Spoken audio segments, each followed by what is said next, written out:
Already வளகாப்பு பண்ணியிருந்தாலும் இன்னைக்கு அம்மாவுக்கு முன்னாடி நடக்கிறது அம்மாவுக்கே நடந்த மாதிரி.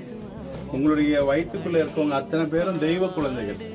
யாரு இந்த இடத்துக்கு அவ்வளவு சீக்கிரம் வந்துட முடியாது. இங்க வந்து இந்த இடத்துல அவங்களே சாட்சியா நின்று வளகாப்பு நடத்திருக்கிறாங்க. இது எதிர்பார்க்காம நடந்தது. இந்த வைபவத்தை பார்த்தவங்க வேண்டி நிக்கிறவங்களுக்கும் அடுத்த வருஷம் கிடைக்கும். இந்த வருஷம் வேண்டி நிக்கிறவங்களுக்கு அடுத்த வருஷம் கிடைக்கும்.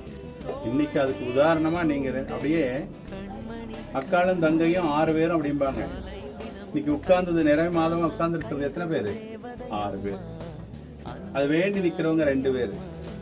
அது வேண்டி அடுத்த வருஷம் அவங்களுக்கும் இதே போல ஆடிப்பூரத்துல வளைகாப்பு நடக்கணும், இல்லைன்னா குழந்தை தொட்டில இருக்கணும் அப்படின்னு நீங்களும் பிரார்த்தனை பண்ணிக்கோங்க. கடவுள்கிட்ட வேண்டிக்கோங்க. என்ன வேண்டிக்கிறீங்களோ அது அப்படியே நடக்கும். அம்மாவுக்கு அவ்வளவு சக்தி உண்டு.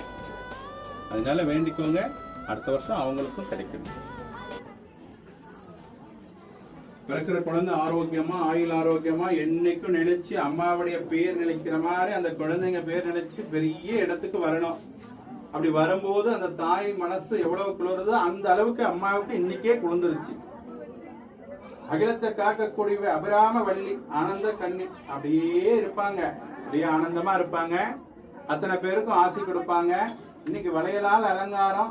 அந்த வளைகாப்பு வைபத்துக்கு அவங்களும் நேர்ல வந்து இருந்து, அதனால மழையா வந்தாங்க. மழையா வந்து இருந்து பார்த்துட்டு போயிருக்காங்க. ஏன்னா மாரியும் மழையும் ஒண்ணு. மாறி வந்தா மழை வரும், மழை வந்தா மாறி வந்துட்டான்னு அர்த்தம்.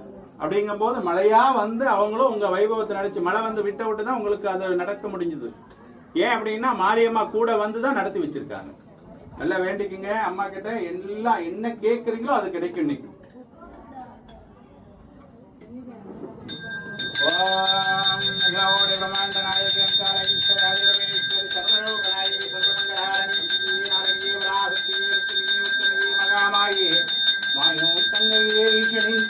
எங்கள் குலதேவியே, சர்வமும் காப்பவளே, வேப்பிலை நாயகியே, வேதனை தீர்ப்பவளே, வேண்டுவோர்க்கு வேண்டுவர கொடுத்தருளும் கோட்டை மாறியே, மகாமாயி